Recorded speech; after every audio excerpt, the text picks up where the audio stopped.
tinignan ko po kasi ito, attorney, 'di ba? Parang kasi usually when they give you a QR code, this links you to a website, 'di ba? So yung sinasabi kasi doon ng mga OFW, yung parang landing page, no? Yung parang website na mapupuntahan. Nakita ko rin po yung itsura nung sinasabi nyo na may mga halo-halong letters, ganito, no? Pero ang gusto ko lang malaman, kasi I know you have a briefer, 'di ba? Parang meron kayong video na pwede nilang i-try, i-test na magboto.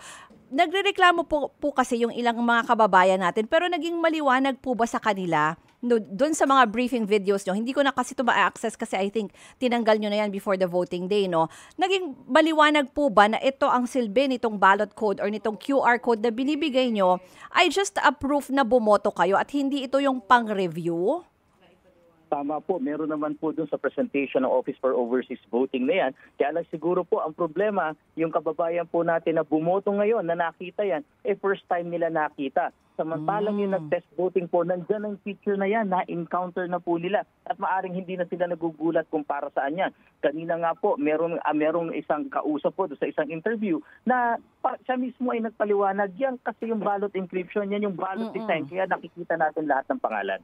Tapos ako rin po yung kinukwento ko nga kay siya kasi na-try ko po yung gamitin yung machine doon dyan sa mismong COMELEC. But this is a machine, di ba? Yung bumoto ako trying the ACM and there's a QR code and then there's a receipt kasi the purpose is so you can review it. So parang ito nga, sayang lang yung pagkakataon na sana akala ng mga kapatid natin ang silbi nitong QR code or nitong ballot code is for them to review. So yung sinasabi nyo kung gusto nyo talagang i-check, ano po ito? Pwede silang pumunta sa konsulado o sa embahada?